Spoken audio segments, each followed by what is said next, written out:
खाने पिलाने का कारण भी जानते हैं। ये बात कल भी हमने इसके संदर्भ में बात की थी कि भाई आप कैसे देख रहे हो काया को। यदि आप काया को अनुराग वृत्ति से देख रहे हो तो बंद होंगे, और वैराग्य वृत्ति से देख रहे हो मुक्त होंगे। देखना काया को ही, मतलब कैसे देखना, काया को देखना कोई प्रयोजन नहीं है। देखना तो भगवान आत्मा को है, क्या है, आत्मा को है। लेकिन काया को देखने का मतलब काया दिखेगी ना, शरीर तो दिखेगा ही, साथ में भी है, शरीर पंचेंद्रिय है, तो देखते हुए भी उसे कैसे देखें, शरीर को देखने की विधि क्या है, उसको यहाँ मतलब दिया। अपन ने ये 244वां श्लोक पढ़ लिया था, अब पढ़ेंगे, पढ़ लो एक बार, शार्दूल विग्रह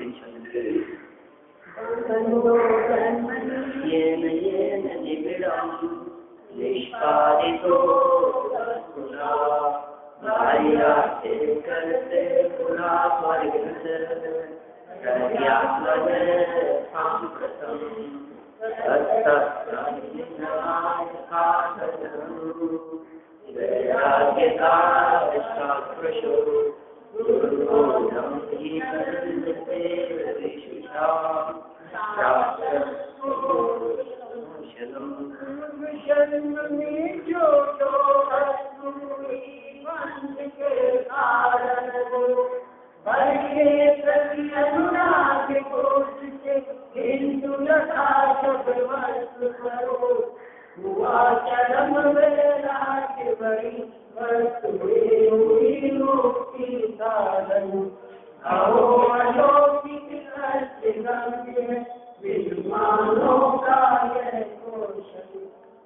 पूर्व जन्म में जो वस्तु भी बंध के कारण, पिछले जन्म में जो वस्तुएं बंध के कारण थी, पहले पूर्व जन्म का अर्थ पहले भी ले सकते हैं, पुरानी बात भी ले सकते हैं, तो जन्म की बात नहीं करें, लेकिन अब तक, अब से पहले इसका नाम पूर्व है। जो वस्तुएं बंध के कारण थी, पर के प्रति अनुराग बुद्धि से, दूसरों के प्रति अनुराग बुद्धि होने से, किंतु लखा जब वस्तु स्वरूप निकल पड़ा तो सब बने। हाँ, कैसे भ्रम हुआ, ये वस्तु स्वरूप चरम वैराग्य, वे वस्तुएं मुक्ति का साधन। जो वस्तुएं पहले बंधन का कारण थी, वे वस्तुएं ही मुक्ति का साधन हो जाती हैं। यह अलौकिक बात है, कुछ विद्वानों का यह कौशल अद्भुत है, जो कष्ट गम में दिखाई देता है मिथ्यात्व दशा में। 1 नंबर पॉइंट नीचे दिया है, मिथ्यात्व दशा में। देखिए अर्थ इस संसार में जैसे बाह्य पदार्थों में, हाँ, शर्म मुक्ति। अर्थ देखिए, इस संसार में जैसे बाह्य पदार्थों में अद्वितीय प्रीति है, उसे जिन जिन मन वचन काय आदि वस्तुओं के द्वारा कर्म बंध हुआ, जिन जिन के द्वारा कर्म बंध हुआ, लेकिन उत्कृष्ट वैराग्य को प्राप्त होने पर तथा पदार्थों का यथावत ज्ञान होने पर वे वस्तुएं बंध का नाश करने के लिए कारणभूत हुई। जो वस्तुएं बंध की कारण थी, वे वस्तुएं कब उत्कृष्ट वैराग्य होने पर बंध के नाश करने के लिए कारणभूत हुई। इसलिए जिस अज्ञान के कारण मैं रागादि परिणमता हूँ, वह अज्ञान जुदाई है। और जो विवेकियों की अपूर्व प्रवीणता है, जुदी। देखिए ये कह रहे हैं, जिस अज्ञान के कारण मैं रागादि परिणमा, वो अज्ञान अलग है, और विवेकियों की प्रवीणता वो अलग है। घटना और परिस्थितियां भले ही कैसी भी हो, जगत की घटनाएं और परिस्थितियां एक जैसी होने पर भी अज्ञानियों का राग रूप प्रवर्तन और ज्ञानियों का वैराग्य प्रवर्तन, उसी बात को देखकर। तो कितने उदाहरण दिया करते थे पंडित साहब, एक मृत वेश्या के शरीर को देख करके 4 उदाहरण देते थे। चोर को अलग विचार आता है, भोगी को अलग विचार आता है, कुत्ते को अलग विचार आता है, नहीं साहूकार अलग विचार करता है। तो अलग अलग प्रकार के विचार करते हैं। घटना सबके लिए एक जैसी घटी है, लेकिन एक घटना को देख करके सबके परिणाम कैसे कहते हैं? बात एक देखिए, सबके लिए एक जैसी बात है, उसी बात को देख करके किसी को भय होता है, किसी को वैराग्य होता है, किसी को घबराहट होती है। ये कह रहे हैं ज्ञानी का चिंतन अलग प्रकार का चलता है और अज्ञानी का चिंतन अलग प्रकार का चलता है। अज्ञानी का चिंतन क्या करता है? राग बढ़ाने के लिए होता है, और ज्ञानी का चिंतन क्या होता है? वैराग्य के लिए होता है। माने ज्ञानी का चिंतन वैराग्य के लिए और अज्ञानी का चिंतन राग के लिए, ये दोनों धाराएं चलती है। दोनों एक में प्रवीणता का है, विवेकियों की अपूर्व प्रवीणता और अज्ञानियों का अज्ञान रूप परिणाम, रागादि रूप परिणाम। अज्ञान के कारण रागादि रूप परिणमता है, वो अज्ञान। और विवेकी व्यक्ति जो है, समझदार है, वे चतुर है, उनकी प्रवीणता अलग बात है। देखिए भावार्थ, पूर्व में देहादि पर वस्तुओं को राग बुद्धि से देखने वाले रागी को ये वस्तुएं बंध का कारण होती थी। वो वस्तुएं बंध का कारण होती थी। जब तुम राग से देखोगे तो बंद होगा, लेकिन जब वह उन्हें वैराग्य बुद्धि से देखने लगा तब वे वस्तुएं मुक्ति का कारण होगी। इसलिए राग भाव छोड़कर वितराग भाव का प्रयत्न करना चाहिए। इतनी मानने बात कही है, जिनको आप राग से देखते थे उनको वैराग्य से देखो। राग से देखोगे तो संसार बढ़ेगा, उन्हें वैराग्य से देखोगे। किसी व्यक्ति का मरण हो गया, अब आप मुझे उसमें राग भाव लागू करोगे, दुखी होंगे, खेदखिन्न होंगे, पीड़ित होंगे, नवीन कर्मों का आश्रम करोगे और संसार परिभ्रमण होता रहेगा। अब यदि उसी जगह उसका मरण होने पर वैराग्य भावना यदि आप आते हैं तो फिर क्या होगा? वही उसी व्यक्ति का मरण, जिस व्यक्ति का मरण अभी दुखी करने में समर्थ था, संसार बढ़ाने में समर्थ था, उसी व्यक्ति का मरण हमारी मुक्ति में सहयोगी हो गया, मुक्ति का कारण। नीलांजना की मौत अनेक लोगों के लिए खेद उत्पन्न करने वाली हो और ऋषभ देव के लिए कोई मुक्ति का कारण बने। वैराग्य भाव से आप उसे देखेंगे तो वो घटना और परिस्थिति आपकी मुक्ति का कारण बन जाएगी, और राग भाव से देखेंगे तो वही घटना और परिस्थिति आपके बंधन का कारण बन जाएगी। मिलती है ऐसी सारी घटनाएं अपने, जैसे मैंने नीलांजना का प्रसंग बतलाया है, इसी तरह के आप और भी प्रसंग देखिए। आदि चक्रवर्ती की बेटी अनंतरा, उसे देखकर आपके हृदय में से राग भाव है तो आप उसको हिंसा करेंगे, आप उसकी अजगर की। चक्रवर्ती जिसने आदि को अजगर के पेट में देखा और आदि बाहर निकली हुई थी, यदि वो राग भाव से, तीव्र राग भाव से युक्त है तो हिंसा और संसार का कारण बनेगा। और यदि वो उसी घटना को देख करके वो वैराग्य भाव हृदय में लाता है तो उसकी मुक्ति का कारण बन जाता है। चक्र रत्न जब भरत जी के द्वारा चलाया गया और बाहुबली की प्रदक्षिणा देकर के वापस आ गया, उस चक्र रत्न के वापस हाथ में आने पर मैं ही जीत गया, शेखंड मेरा ही हो गया, ये भाव यदि हृदय में रखेगा, राग भाव का पोषण करेगा तो संसार बढ़ेगा। और उसी घटना को देख करके वो धिक्कार है ऐसे राज्य बाहुबली वैराग्य लेकर के चले, मुक्ति का कारण बने। कुल मिलाकर के इसमें ऐसा निष्कर्ष है कि वैराग्य मुक्ति का कारण होता है और राग संसार का। इसलिए जो कोई जीव संसार परिभ्रमण नहीं करना चाहे वे राग को छोड़कर वैराग्य के मार्ग में लगे। बस इसलिए राग भाव छोड़कर वीतराग भाव का प्रयत्न करना चाहिए। राग भाव छोड़ दो और वीतराग भाव का प्रयत्न करो। बंध और निर्जरा की परिपाटी। आगे बढ़ते हैं पद। बंध और बंध का नाश किस प्रकार होता है, उसका अनुक्रम आगामी छंद में कहते हैं।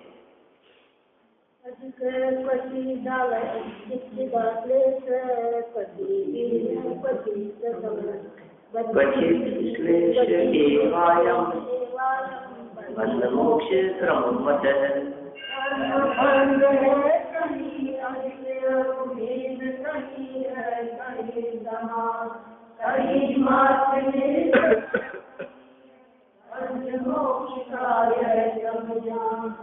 सब तरह की बातें बतला दी उन्होंने यहाँ। कर्म बंध है कहीं अधिक, कहीं तो ज्यादा कर्म बंध है। कौन सी जगह? मिथ्यात्व दशा में। ये 1 नंबर पॉइंट जो ऊपर दिया था ना, अलौकिक कष्ट गम्य, इसका नीचे नहीं है कुछ भी। 244 की चौथी लाइन में है। ऐसा भी कह सकते हैं कि दोनों जगह बात लागू। कर्म बंध है कहीं अधिक, कहीं तो ज्यादा कर्म बंध है। कहाँ पर कि मिथ्यात्व दशा में। अरुहीन कहीं है और कहाँ पर कहीं कम है। तो कम कहाँ है बंधन? वृद्धि दशा में। और कहीं समान अविरत सम्यक दृष्टि के समान है, और कहीं मात्र निर्जरा कही है वीतराग दशा में, सिर्फ निर्जरा ही कही, वहां बंधन नहीं। बंध मोक्ष का यह क्रम जान। अरे बंध मोक्ष की ऐसी दशा है, अलग अलग स्थानों पर, अलग अलग क्षेत्रों पर, अलग अलग परिस्थितियों में कहीं बंध की प्रमुखता है, कहीं मुक्ति निर्जरा की प्रमुखता है, कहीं निर्जरा ज्यादा है, जहाँ ज्यादा निर्जरा है वहाँ वीतराग भाव है। इस तरह की बातें बंध मोक्ष के संदर्भ में चला करती है, और कोई बातें नहीं आके। देखिए 224 अर्थ। किसी जीव के कर्म का बंध अधिक है, किसी के तो अधिक कर्म का बंध होगा, ज्यादा कर्म का बंध होगा। किसी जीव के कर्म का बंधन अधिक है और निर्जरांश है। मिथ्या दृष्टि जीवों के खूब कर्म का बंधन है, निरंतर कर्म का बंधन होता रहता है हमारे, और निर्जरा होती है। तो कैसी निर्जरा होती है कि कर्म फल दे करके खिल जाते हैं, वो निर्जरा है।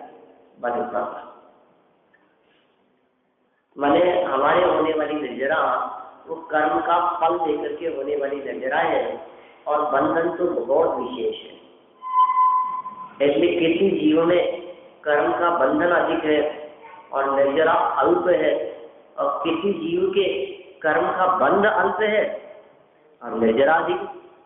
व्रती है, संयमी है, मुनिराज है, आयुषा है, त्यागी है, ऐसे जीव प्रतिमाधारी है, उन सबके क्या है? बंध कम, निर्जरा। संयमी साधना में उनका जीवन है, वैराग्य में उनका जीवन है, ध्यान अध्ययन साधना, ये 2-3 ही काम उन्होंने ले रखे हैं। ज्ञान ध्यान सबको रखते, तपस्वी से प्रशस्त थे, इसके अलावा दूसरा कोई काम ही नहीं दिखता है। परिग्रह के त्यागी है, विषय आशा आशा की तो निरारंभ हो परिग्रह। ज्ञान ध्यान सबको रखते, तपस्वी से प्रशस्त थे। विषय और आशाएं जिनकी छूट रही है, उनसे अतीत हो गए हैं। विषय आशा अतीतो, विषय आशा अतीतो, और मेरा आरंभ परिग्रह, आरंभ और परिग्रह से रहित हो गए हैं। ये करते क्या है? ज्ञान ध्यान सबको रखकर ज्ञान ध्यान और सब में लीन रहते, या तो ज्ञान में, या ध्यान में, या तपस्या में। ऐसे तपस्वी होते, तो उन तपस्वियों की निर्जरा नहीं होगी। भव चक्र के संहार में जो प्रति समय संलग्न है, निरंतर भव चक्र का संहार करने में लगे हुए, निरंतर कर्मों को काटने में लगे हुए, उनके द्वारा हो रही प्रत्येक प्रवृत्ति के माध्यम से, क्रिया परिणाम के माध्यम से, अभिप्राय के माध्यम से, अंतर्गत निर्मलता के माध्यम से, कहेंगे शुद्ध परिणति के माध्यम से, जो शुद्धोपयोग और शुद्ध परिणति, जो 3 दशाएं चौकड़ी के अभाव जन्य दशा उनके जीवन में वर्त रही है, अनंतानुबंधी नहीं है, अप्रत्याख्यान नहीं है, प्रत्याख्यान नहीं है। उन महामुनिराजों के उन संयमी महापुरुषों के जीवन में क्या होता है, उनके जीवन में निर्जरा की विशेषता होती है। वे त्यागी संयमी महापुरुष, उनके बंधन तो बहुत अल्प मात्रा में है और निर्जरा बहुत अधिक मात्रा में, तो कर्म निर्जरित होते हैं उनके जीवन में। ये दो प्रकार के जीव हो गए, एक के बंधन ज्यादा और दूसरे के निर्जरा ज्यादा। किसी जीव में, अब देखिए अंतिम शब्द दूसरी लाइन के, किसी जीव में बंध और निर्जरा समान, चतुर्थ मनुष्य सभी बंध और निर्जरा समान खूब कैसी दशा है, हमने दृष्टि चौथे मनुष्य की कैसी दशा है, घर गृहस्थी में रहता है, संयमी है नहीं, व्रती है नहीं, व्रत उसने लिए हुए नहीं है, तो फिर कैसी दशा दिख रही है उसकी, मिश्र रूप भाव दशा दिखाई दे रही। भोगों को भी भोगता है, युद्ध भी करता है, लड़ाई झगड़ा भी करता है, व्यापार भी करता है, अंदर में निर्जरा भी हुई, बंधन भी बहुत हो रहा है, निर्जरा भी बहुत हो रही। भरत बाहुबली का युद्ध, रावण और रामचंद्र जी की सेना के बीच में 6 महीने तक युद्ध चलता रहा। 6 महीने तक आप सोचिए क्या स्थिति होगी। 6 महीने जो युद्ध चलाओ, लाखों लोग मारे हैं। ये कह रहे हैं यहाँ पर कि किसी जीव में बंध और निर्जरा समान है, तो सबने दृष्टि से वे, और किसी जीव में केवल कर्म की निर्जरा ही है। इस प्रकार कर्म से बंधने और छूटने का अनुक्रम है। कर्म से बंधने और छूटने का यही क्रम कहा गया है। केवल कर्म की निर्जरा है किसके, वाकई में केवल कर्म की निर्जरा किसके होगी? आगे ऊपर के गुणस्थानों में बंधन नहीं है, वितराग दशा 11वें 12वें गुणस्थान में, 13वें 14वें गुणस्थान में तो निर्जरा ही निर्जरा, कर्म छूटते ही है, बंधन तो होता नहीं है उनके। बाबा देखिए ये कह रहे हैं इस जीव को पहले मिथ्यात्व गुणस्थान में तो कर्मों का बंध बहुत है और निर्जरा अंत है। कर चुके हैं ये बात, वही बात कह रहे हैं बाबा से, पीछे भी कह दीजिए। इस जीव को पहले मिथ्यात्व गुणस्थान में कर्मों का बंध बहुत है और निर्जरा अंत है।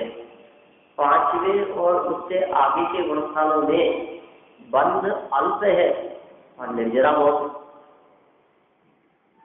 5वें के ऊपर के गुणस्थान में, 4थे गुणस्थान में बंध और निर्जरा दोनों समान है। अपरिचय जीवों को 12वें गुणस्थान में केवल निर्जरा ही है, बंध नहीं। यह बंध और निर्जरा की परिपाटी कही है। अरे ये बात अपने ख्याल में आती है कि इसके पीछे कारण क्या दिखाई दे रहा है।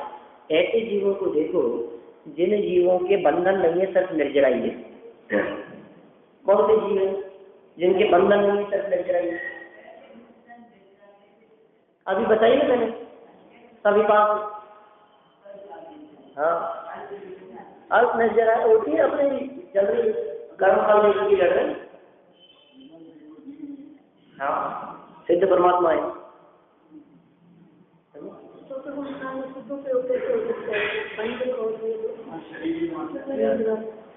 क्या हुआ इधर कहाँ आई बात? क्यों नहीं होगा? उसके कषाय का अभाव नहीं है क्या? आनंदानुबंधी का अभाव हो गया है चौथे गुणस्थान में, तो क्या हो गया? मिथ्यात्व का भी अभाव है, आनंदानुबंधी का भी अभाव है।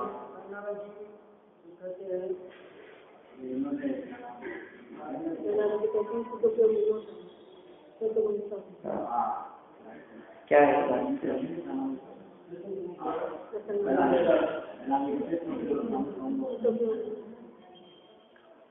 क्या फर्क पड़ना है? सब वास्तव में विवाद के विषय नहीं है। इसको चौथा गुणस्थान होता है, उसको सब पता लगता है अंदर में क्या देखते हैं। साफ साफ लिखा है, ऐसा वो भी नहीं कह सकते। आपने कहा से सुन ली बात कि चौथे गुणस्थान में क्या लिखा है।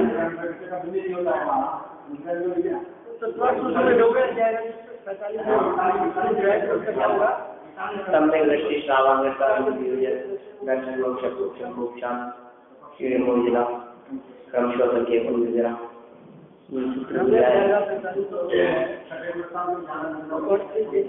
होती है नहीं, ऐसा नहीं। छठवें गुणस्थान से ज्यादा निर्जरा दर्शन मोह की क्षपणा करने वाले की होती है, ऐसा समझो। निर्जरा तो छठवें गुणस्थान वाले की ही ज्यादा है, चौथे वाले की अपेक्षा से छठवें वाले की निर्जरा ज्यादा है। लेकिन छठवें सातवें गुणस्थान वर्ती क्षयोक्षमक मुनिराज की अपेक्षा दर्शन मोह की क्षपणा करने वाला चतुर्थ गुणस्थान वर्ती व्यक्ति उस अंतर्मुख काल में उस चौथे गुणस्थान वाले के सातवें गुणस्थान वाले से ज्यादा निर्जरा है।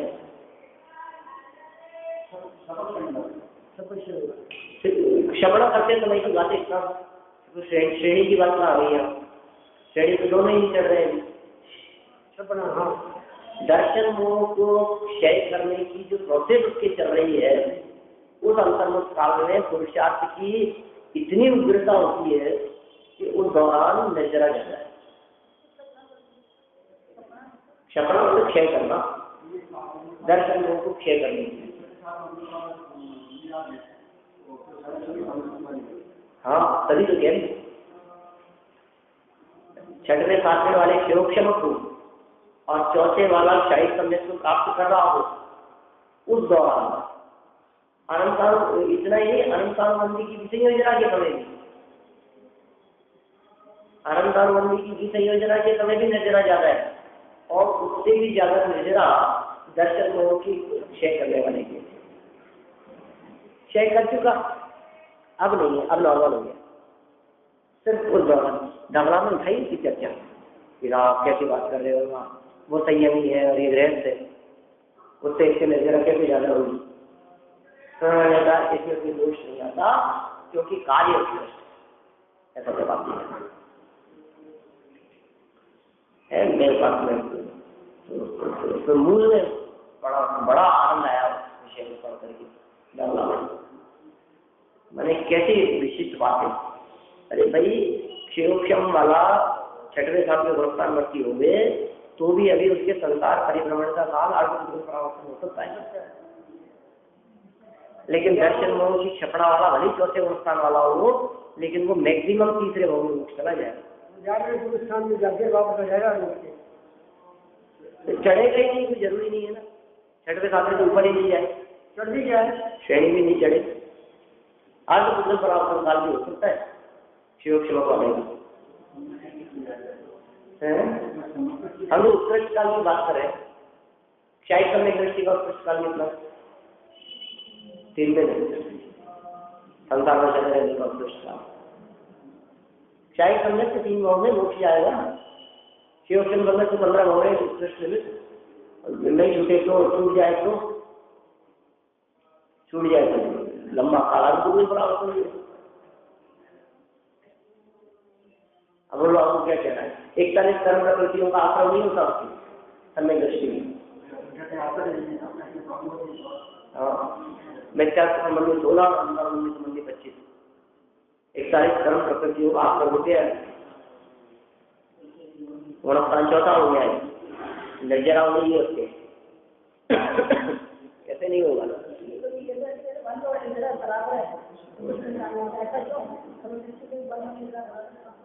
अरे 3 घंटे चौकड़ी जगह बंद भी हो रहा है ना। आनंद चले गई तो क्या हो गया? अप्रत्यय प्रत्यय संजरण तो है भी, अप्रत्यय प्रत्यय संजरण तो है ना। बस तो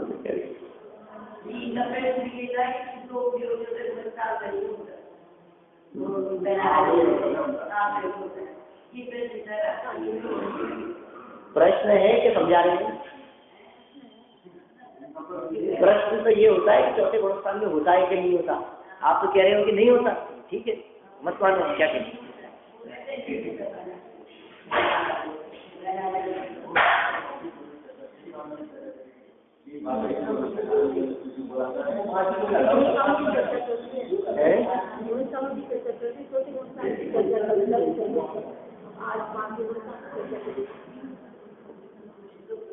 चलो अपन बढ़ते हैं योगी को है। निर्जरा की परिभाषा की बात हो गई। आप देखिए योगी कौन है, किसको योगी कहें हम?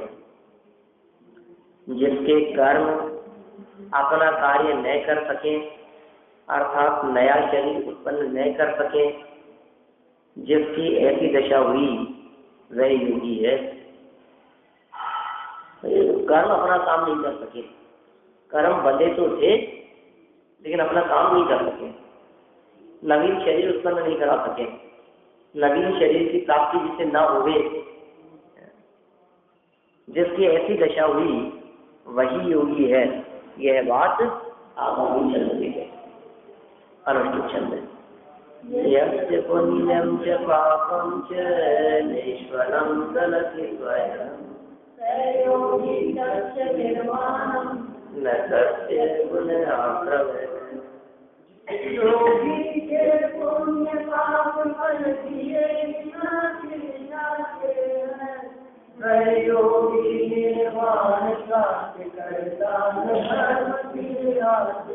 अब लोग दुनिया में जो लोग ये कहते हैं कि पुण्य करो पुण्य करो, उनको ऐसे शब्द पढ़ने चाहिए जैसे योगी के पुण्य पाप फल दिए बिना चले जाते। अब पुण्य की जरूरत क्या रही, पुण्य भी छिड़ जाता है। साफ साफ लिखा है ना, मूल श्लोक में लिखा है ना, यस्य पुण्यम के पापम से निष्फलम गलति स्वयं। इससे ज्यादा हमारे स्पष्ट क्या लिखेंगे? ये पाप भी गल जाता है, पुण्य भी गल जाता है। अब दिखाओ ये नारायण जी, समझ में आए तो कोई बात क्या कहना चाहे। जैसे पुण्य से मोक्ष हो जाए, पुण्य से मोक्ष कैसे होगा? तो पुण्य निर्जरा का कारण है ऐसा मानते, ऐसा कह देते। अब ये साफ साफ लिखी है भाई शास्त्र में बातें, पुण्यम च पापम च यस्य निष्फलम स्वयं गलति। जो जिसको इसका फल न मिले, जो इसके फल को न भोगे। अरे पाप का फल तो हम चाहते ही नहीं है, पुण्य का फल भी हम नहीं चाहते, क्योंकि पुण्य के फल में भी लौकिक अनुकूलताएं मिलती है, पुण्य के फल में मुक्ति नहीं मिलती। कैसे चाहे हम उससे कैसे चाहें जिसके फल में मुक्ति नहीं मिलती? हमें तो वो चाहिए जिससे मुक्ति की प्राप्ति हो। तो पाप छोड़ने पर और पुण्य भी छोड़ने पर मुक्ति की प्राप्ति होती है, तो वही योगी निर्वाण का प्राप्त होता है। जिस योगी के पुण्य पाप फल दिए बिना चले जाते हैं, वह योगी निर्वाण प्राप्त करता न कर्म से रहते हैं, वह योगी निर्वाण प्राप्त करता। वो ऐसा योगी है जो निर्वाण प्राप्त करता है और न कर्म से आते हैं और फिर उसके कर्म भी दोबारा नहीं आते। एक बार छोड़ दिया जिसने कर्मों को, अब कर्म नहीं आते उसके जीवन में। अब कर्म क्या करने के लिए आएंगे? कर्म कब तक आते हैं? जब तक इसने कर्मों को छोड़ा नहीं है तब तक कर्म आते हैं, और एक बार इसने समस्त कर्मों को छोड़ दिया फिर कर्म नहीं आते। सहयोगी सबसे निर्वाण होना, सहयोगी सबसे निर्वाणम और न सबसे पुनरावृत्ति। सहयोगी सबसे निर्वाणम, सबसे निर्वाणम उसके निर्वाण होता है, सबसे बने उसके निर्वाणम निर्वाण को प्राप्त होता है। सहयोगी वह योगी निर्वाण को प्राप्त होता है। और क्या होता है? सत्य न पुनराश्रव है, उसके नहीं होता पुनराश्रव है। सत्य पुनराश्रव न है, सत्य पुनराश्रव न, पुनराश्रव है सत्य न, दोबारा आश्रम उसके नहीं होता। पुनराश्रम है न सत्य, क्या कह रहे हैं? होता ही नहीं है उसके आश्रम, कैसे होगा दोबारा आश्रम? किसके नहीं होता? पुण्य और पाप दोनों का त्याग कर दिया जिसने, अब बिना फल दिए हुए गिर जाते।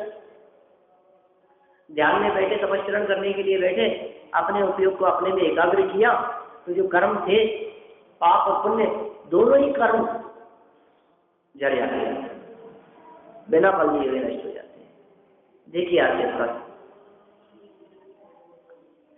जिस विरक्त जीव के पुण्य और पाप फल दिए बिना ही खिल जाए, किसके? जिस विरक्त पुरुष के, क्या कह रहे हैं? जिस विरक्त पुरुष के, विरक्त जीव के पुण्य और पाप दोनों ही फल दिए बिना ही फिर जाए। कौन होगा वो व्यक्ति जिसके पुण्य और पाप बिना फल दिए हुए फिर जाएंगे? हम आप जैसे नहीं हो सकते। ये तो विरक्त जीवों की बात है। हमारे तो बंधन की प्रमुखता है, जिनके निर्जरा की प्रमुखता हो उनकी चर्चा चल रही है। फल दिए बिना ही फिर जाए, अर्थात पुण्य का फल स्वर्ग और पाप का फल नरक न दे सके। पुण्य से हो स्वर्ग, नरक निवास हो गए पाप से, पर मुक्ति रमणी प्राप्त होती आत्मा के ध्यान से। पुण्य का फल मिलेगा तो क्या होगा? मोक्ष, स्वर्ग मिल जाएगा। और पाप का फल मिलेगा तो क्या होगा? कि नरक। ये पाप का फल भोगता हुआ ये जीव नरक में चले जाता है, और पुण्य के फल को भोगता हुआ ये जीव स्वर्ग में चला जाता है।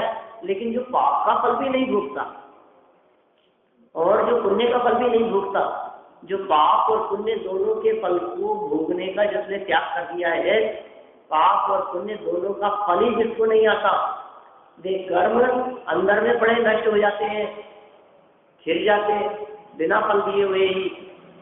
ये सत्य योगी निर्वाणम, निर्वाणम सत्य, उसको निर्वाण की बात है। देखिए, जिस विरक्त जीव के पुण्य और पाप फल दिए बिना ही खिर जाए, अर्थात पुण्य का फल स्वर्ग और पाप का फल नरक न दे सके, वही योगी है। उसे कहेंगे हम योगी, और उसे निर्वाण ही होता है, पुनः आश्रव नहीं होता। भावार्थ, पुण्य पाप ही संसार भ्रमण के मूल कारण है। जितना संसार दशा में खेल दिखाई देता है, ये सारा खेल कर्मों का हो रहा है। कर्मों का सब खेल जग में हो रहा, कोई बैठा हंस रहा, कोई रो रहा। जो रो रहा है वो पाप के फल में, और जो हंस रहा है वो पुण्य के फल में। और हंसने और रोने के अलावा कोई बात दिखती नहीं। प्रसन्नता और खिन्नता, दो दशाएं जगत में संसारी जीवों की दिखाई देती है। ये सारा का सारा खेल किसका है? तो संसार भ्रमण का मूल कारण पुण्य और पाप ही है। पुण्य और पाप ही संसार भ्रमण के मूल कारण है। जैसे फल का मूल पुष्प है, क्या कहा? जैसे फल का मूल पुष्प है, तो पुष्प से फल निकलता है, और यदि पुष्प ही खिर जाए तो फल कहाँ से होगा? कहाँ से आएगा वो? ये तो यहीं से आया है ना। फल कहाँ से निकला? कि पुष्प से। अब पुष्प अवस्था में खिर गया तो फल कहाँ से आएगा? वैसे जीवों को चतुर्गति भ्रमण का फल का कारण शुभाशुभ कर्मों का उदय है। क्या कारण है? चतुर्गति भ्रमण रूप फल जो मिला है, इसका कारण क्या है? शुभाशुभ कर्मों का फल। तो अशुभ कर्मों का फल तिर्यंच और नरक, और शुभ कर्मों का फल मनुष्य और देव। तो चतुर्गति रूप भ्रमण किसका कारण, किसका फल हुआ? शुभ अशुभ कर्मों का फल हुआ। शुभ के फल में मनुष्य और देवगति की प्राप्ति, और अशुभ के फल में नरकगति की प्राप्ति।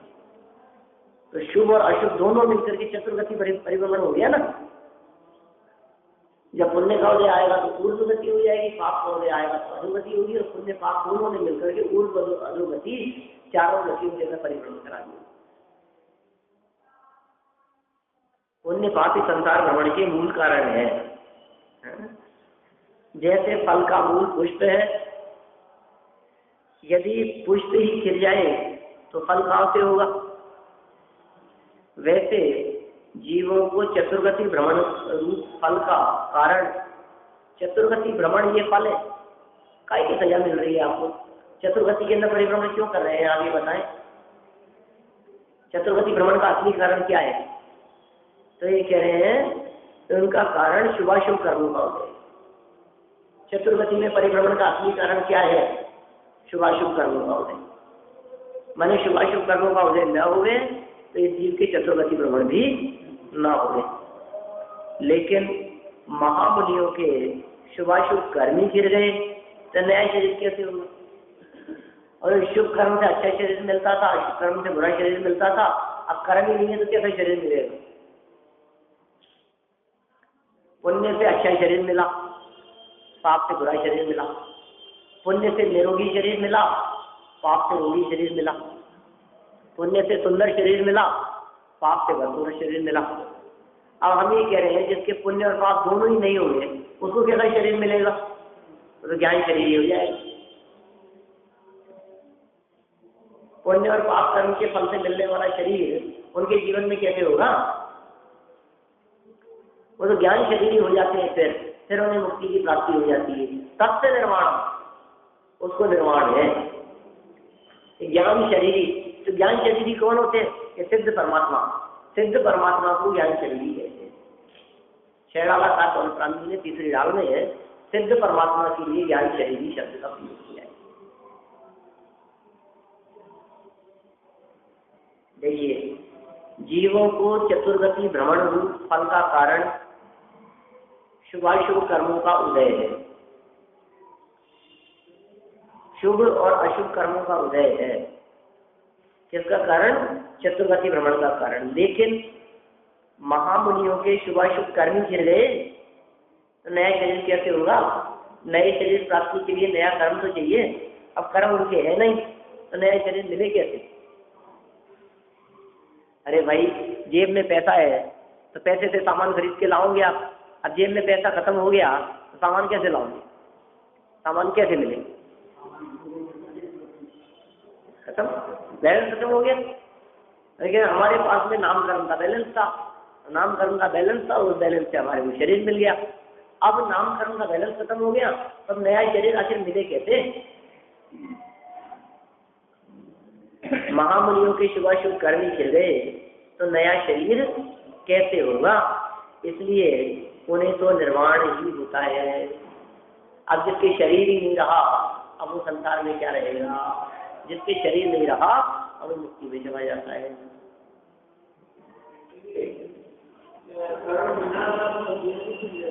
हाँ, वही तो निर्जरा कहलाएगी। तपबल से जो कर्म के पावे, ऐसे शब्द दिए गौतरामी ने 5वीं डाल में। शब्दम से जो कर्म में आवे तो संवर आदरिये, और तप बल से विधि झरण निर्जरा। तप बल से विधि झरण, विधि मतलब कर्म, तप बल से विधि कर्म झरण, झड़ जाना, निर्जरा है। ताही सदा आचरिए, वो सदा आचरण करने योग्य। देखिए, तो शुभाशुभ कर्म खिल गए, शुभाशुभ कर्म खिल गए तो नया शरीर कैसे होगा? इसलिए उन्हें तो निर्वाण ही होता है, इसलिए उन्हें निर्वाण की प्राप्ति ही। इस तरह से अपन ने यहाँ 246 नंबर श्लोक तक की चर्चा की। प्रतिज्ञाओं के बांध से तपरूपी सरोवर की सुरक्षा। वाह, एवं सुंदर हेडिंग दिया है। तप सरोवर के समान है, ये बांध लो उसके। बांध यदि बदलाव नहीं होगा तो ये जो सरोवर है ये सुरक्षित नहीं रहेगा। तो तप रूपी बांध को सुरक्षित रखने के लिए कैसी बाढ़ लगाई जाएगी? तो प्रतिज्ञाओं की बाढ़ लगा दो जिससे वे तप सुरक्षित रह सके। इसकी चर्चा अपन कल के साथ करेंगे।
जिन शिव ईश्वर ब्रह्मा विष्णु के नाम राग राग बहुत निज नाम आकुलता का जाता होता स्वयं जगत परिणाम मैं जगता करता जाता दूर रखो परिषद परिणाम सहजानंद रखो अभिराम दूर रखो परिषद परिणाम सहजानंद रखो नाश देखो ज्ञान के प्रकाश देखो आपा परिभाष देखो मानुषी बतानी है शब्द विज्ञान देखो पंद्रहवीं दीवान देखो स्वपर की जान देखो परम समानी है अनुभव बताए देखो जीव के जताए देखो साउंड बताए देखो भव्य उग्रवाणी है जहाँ तहाँ तार देखो पार के उतार देखो सुख विस्तार देखो ऐसी जिनहानी निर्वाणी की स्तुति अद्भुत ब्रह्मांड बना लालू की करे हे माता हो ज्ञान इस निर्वाणी काल की कोई जपो दिन है जो तेरा शरणा है तो काल पूछे या वाणी के ज्ञान से सूर्य लोका लो तो वाणी मस्तक